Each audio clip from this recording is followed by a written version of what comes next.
Cateel, Davao Oriental has long been rooted in agriculture. From rice fields to coconut farms, and now a growing movement toward more diverse sustainable practices. In this municipality are two distinct farms, each shaped by individuals who share the same instinct to build from the ground up. In this episode of Agricooltours, we visit Subangon Dumang Makers and Farmpole Vineyard, two homegrown spaces where food is grown with intention and the land is shaped by care.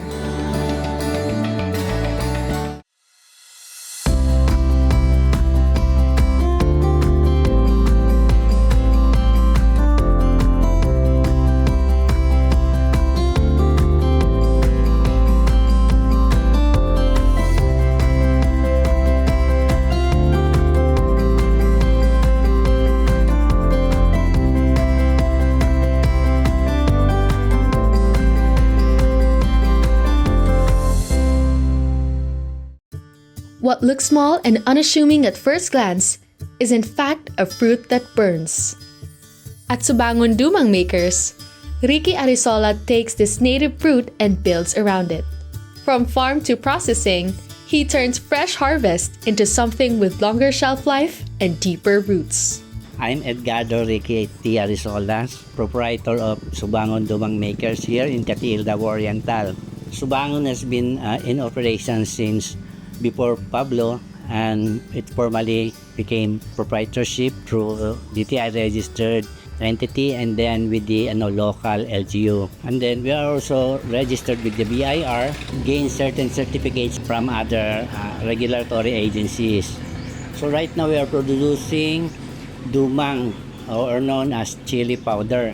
But in reality, dumang means processed chili, which include not only the powder form but also the flakes and the dried whole form. So these three forms are actually can be called as dumang based on Mandaya practices. They had it during their semi-nomadic lifestyle before the coming of the Spaniards here in Mindanao. Through the years, blending of the indigenous and new techniques, processing of chili powder and flakes and dried whole has been innovative.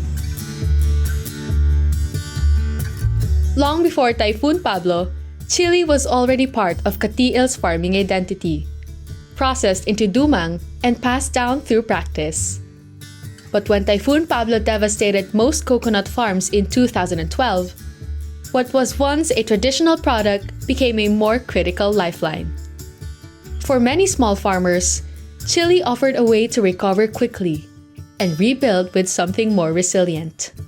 When I was here in Cateel early 2000, the objective actually is to come up with a new product from the locality. Kasi at that time, what has been pronounced to be produced here was corn and rice. To increase production of the farmers, there's always this objective to come up with additional alternative income sources. This we capitalize on the Mandaya product, the chili products. It started before Pablo, and then it has been practiced and has been gradually improved through the years. So the initial effort before Pablo has been gradually increasing through our advocacies, and then it has been accelerated further when Pablo happened, because nawala yung mga coconut. So there's a deal of need to come out with a more immediate income sources for the small farmers. So kaya yung iba pang agencies, private and government, they supported the intensification of chili production in the locality. And then through the entrepreneurship, we encourage them to engage in value chain, value adding. So that's why we engage in processing because the difference is that when you have this fresh product, it lasts only for a week or less than a month. Whereas when it is processed, it can last for over a year or 2 years. So once you do the marketing, span of time is widen, and the effectivity of the product. And then once we engage in processing also, we generate more employment. Aside from employment of the production, the employment of processing, aside yung mga other sectors, ang productivity hindi lang na-focus sa males, kundi pati na rin sa mga nanay, especially. And also with students, mag-working students sila, na kaya naman nila. And even the other social factors like the senior citizen, and then the disabled persons, work ng processing ng chili is madali sa kanila because it's lighter, it's not burdensome compared to direct farming activity. Aside from employment, revenue generation, and then with the exposure of the products to other localities and markets, so nag-expand din yung market exposures, no, ng product, and it create other benefits. So yun, isa na yun yung agritourism, nagbibigay talaga ng local benefits, no? Especially the SMMEs. Kasi if you consider the national statistics, 99.99% of registered businesses in the Philippines are SMMEs. Kung sila yung talagang ma-empower ng husto, I think we can have sustainable development in the countryside. Actually, it's simple lang naman eh. From drying to processing ka na yung grinding. May market naman talaga. So, in a day, kaya basta dry na yung produkto. Right now, most of those clients are mga institutional buyers, no? Like Portibes, and then yung mga repacker, distributor din ng mga products sa ibang like restaurants. Focus ako sa processing, and then yung network ng marketing doon na sa repacker and institutional buyers. Inside this humble facility is where everything takes shape. Let's take a quick tour of the farm and walk through their process. It all begins with weighing the chili, which they also buy from nearby farmers, sharing the work and the income. So kung mag-purchase mag-deliver sa amog chili, so we have to weigh here, no? And then after weighing, kasi kasagaran several kilos lang, so diyan na lang po nila ginawashing. And then pagkuhan igawas dire para i-dry kung hindi kayo daghan. May nakalabas pa dito kasi hindi nagkasya sa doon. So yung dryer namin, ganito talaga. Madali ma-dry ang nasa itaas kaysa baba. For 8 hours a day, mga 3.5. Average 8 hours exposure sa sun, mga 3.5 days, crispy na siya. And then it can be subjected for grinding. Once the chili has dried under sun and time, it moves to the grinders, each machine shaping it into fine, coarse, or something in between. So, if you notice, tatlo yung gilingan. Ito for powder. For turmeric and moringa ito.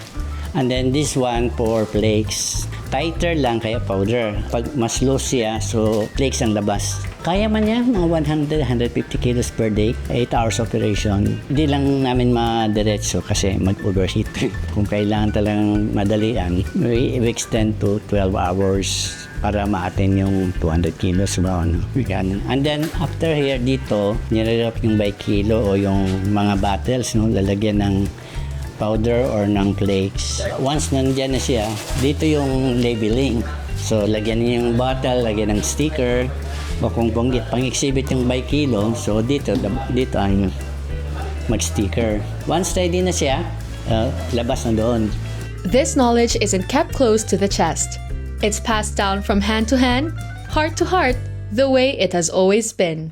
Actually, I learned from the elders also. And then yung mga kaibigan dito sa community, sa mga kaibigang Mandaya.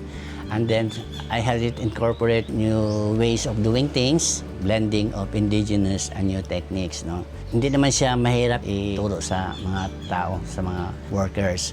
One thing I appreciate with them, through their experience, they improve operations. Yun nga, kung participative ang approach, so I think it's more productive na and then communicative to your workers and to you as the proprietor. Well, usually ang kinatakutan na yung pungency niya, yung hotness. Kasi nga, it irritates the skin. With the exposure natin sa mga neighboring Asian countries and Middle East, more and more Filipinos are using chili. In fact, hindi lang sa Cateel ngayon ang chili, but it's also nationwide, no? Even in Davao region, marami na nagtanim ng chili. And it initially started there in Cateel, yung propagation. Compared to rice, in terms of capitalization, mas cheaper ang chili. And compared to the intensity of labor, no, being laborious, it's more simpler than the coconut production. And then in terms of income, it earns more than those two traditional crops. Once in the lowland, so there's a danger of flooding, so it should be planted more on the drier period. But in the upland, it can be planted whether it's dry or wet season. Kasi di man siya flooding. And then as you notice doon sa picture, di ba may nakita kayong limestones, upland man yan, sa hill, sa mountain, bababa yung tubig. In our area, in Cateel, the boundaries of Davao de Oro and Davao Oriental, rich in limestone area yung mga mountain ranges and hills dito sa amin. So that favors production of chili because of the presence of calcium and potassium in the limestone. We had it planted sa plastic pots kasi hindi direct sa lupa. Kasi pag wet season, yung lupa yung saturated na sa tubig. Tendency niyan, mamamatay yung tanim. Kaya ginaganon namin na elevated siya. Kasi itong chili is like most of the vegetable, pag sobrang tubig, namamatay sila. Since I started, because of that vision na it will become sustainable and it will last, it will turn into a legacy, more diversified and more productive and assuring sustainability. The manifestation is not only here in Cateel but notable na din sa region and even in the other parts of the country. From a small chili fruit came a movement grounded in tradition, scaled by community, and powered by purpose.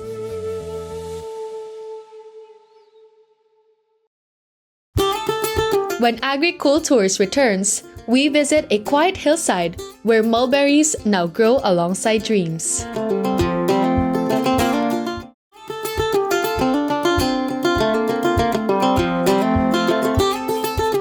Previously on Agricooltours, we learned how chili farming became more than just a livelihood. Now we trade the heat for something sweeter, the quiet harvests of fruit and thyme. Mulberries aren't the first thing that comes to mind when you think of farming in the Philippines. But somewhere between lockdowns and late-night reviews, one woman decided to grow her own. Farmpole Vineyard, where mulberries and rare fruit trees grow under the care of a nurse. Hi, I'm Zara May R. Lauron.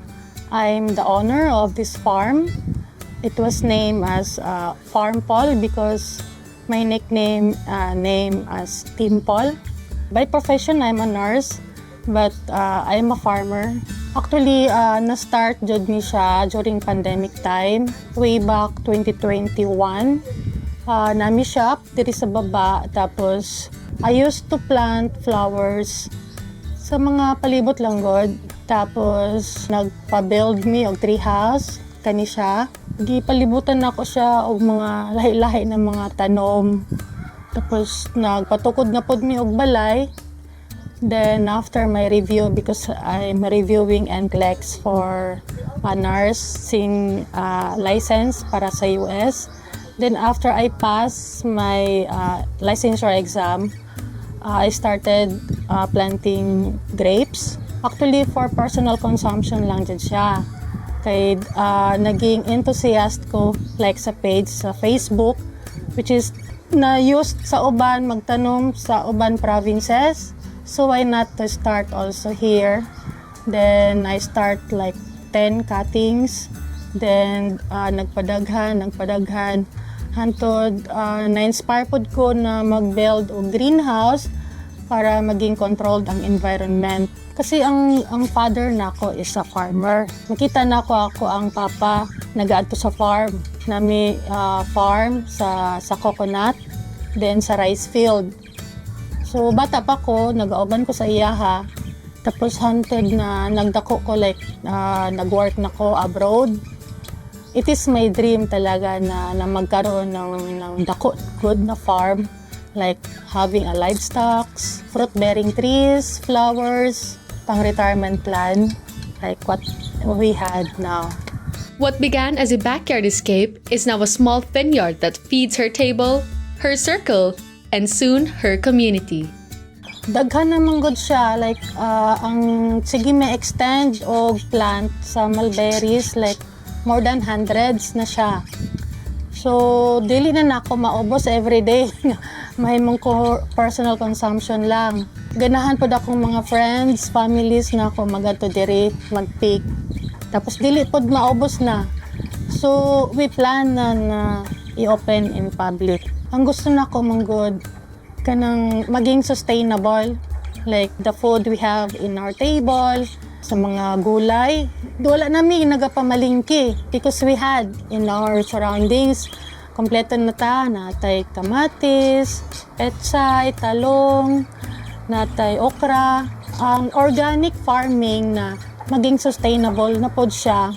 O soon, mas daghan ang mga tanom, so kailangan siya og daghan ng mga staff. So makatabang pod ta sa ato ang mga silingan, walay work.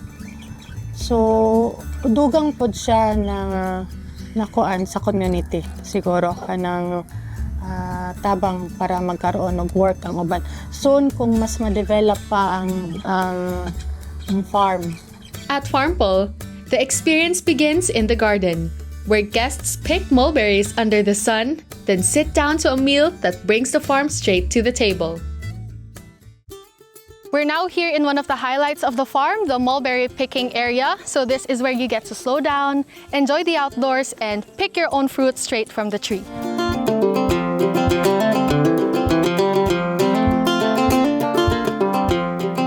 Welcome sa mulberry farm.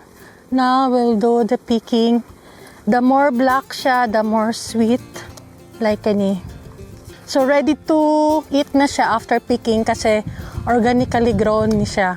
So free from pesticides, purely organic. We do the vermicast and chicken dung ang mga organic fertilizer. So katong mga black diri, medyo aslom pa siya kaonon. So kung magpicking ta, kaning mga black lang. Katong naay mga pula-pula, medyo aslom pa to sila. Mas daghan dito kadto, mas daghan siya bunga. Ang uban mga puno, wala na siya bunga kasi na-harvest na before. Kay mas naon naman sila na prone. Tapos naunahan na po tawag mga birdie, mga langgam. Kay mao man ang ilang snacks. Picking mulberries is easy, but it's just as easy to eat them all before you're done. No wonder the birds love snacking on them too. Dali lang siya. Kung i-pruning na ko ni siya, ikat na ko karon, pag-ugsok na ko sa yuta, after a week, magdako na. Kasi low maintenance lang ni. Dili kailangan og arte or kanang alagaon dili. Dili pareha sa grapes. Kani wala kay alaga. You plant, you forget, after a week, mag-bear sila fruits. Kung dili na ko ni ma-harvest karon, mahulog na sila. So wala na. Kani wala siya nakuha sa langgam kaya nanamangod sa ilalom medyo nakatago na. So kita na ang mag-harvest. Unahan na nato ang langgam. What's the difference ma'am sa pag-grow o local na mulberry o kanang lahi? Same lang sila, kaso ang pag-bear nilag fruits, kailangan niya og mudako ang puno para magbunga. Pero kani, maski pagtanom nimo after a week nanay berries. O na siya, gina-encourage po na ko ang uban nag-visit diri na pwede ra kaayo sila mag-start sa ilang backyard na sila yung mga yuta. Pwede ra kayo sila magtanom.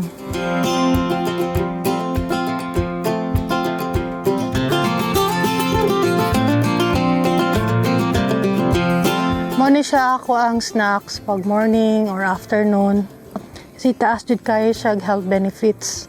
Anti-cancer, taas siya iron o vitamin C content, high fiber, and makababa siya cholesterol and blood sugar kung namin mga family history ana. Wala ba ginapiling season ang mulberry mo? Mas ganahan sila pag summer. the more sweet ang ilahang berries like karon. Dali siya mahinog tungod sa sunlight. Pag ulan manggod, daghan pod mga insects mag-atake sa mga dahon. O tapos dugay sila mahinog. So gusto nila pag summer. Pero mas nice magtanom pag rainy season kasi dili nakasigig dilig. Tapos mas paspas pod mo tubo ang puno nila. Dili lang sila gusto katong fully shaded, walay photosynthesis. Dili mo grow or mo grow man sila pero bansot. Magiging stunted sila, so dili sila maka-bear og fruits kung stunted. So kailangan siya og 5 to 6 hours na full exposure sa sun. Kaya ang amo ang mangga gi half prune na mo para dili siya maka-shade diri na area sa grapes o sa mulberry. Ma-amaze mo gud ang mga guest, like natilawan nila, lami siya. So gusto pod nila mag-try og tanom. So mapalit sila og mga seedlings. Gina-encourage pod namo para so no dili na sila madto diri, mas naanapod sila og uban pod nilang mga kaila adto diri magpalit og seedlings, at least na in that way imuha silang mahatagan og technology. So, ma-educate nila sila. After picking mulberries, you can enjoy a meal made with fresh ingredients from the farm itself.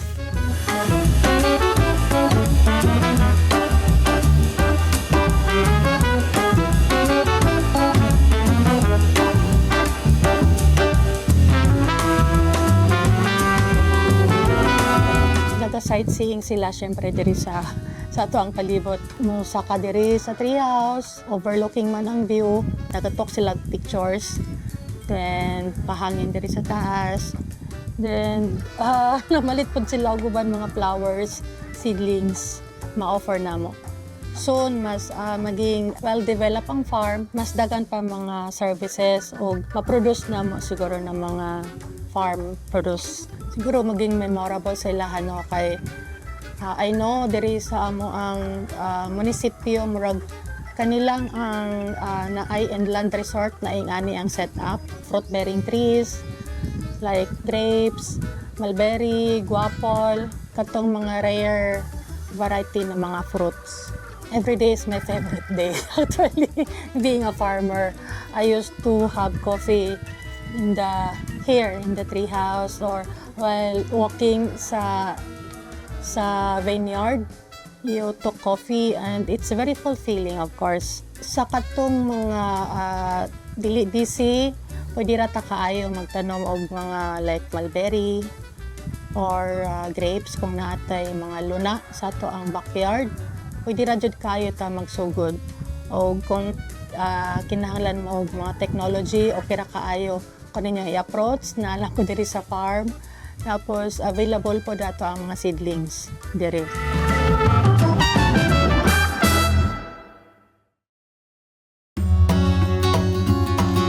In Cateel, farming takes many forms. Some tend to chili fields. Others care for rows of grapes and mulberries. But behind each one is the same goal: to grow food that can last, support families, and take care of the land. It's not just about what we harvest today, but what we leave behind for tomorrow.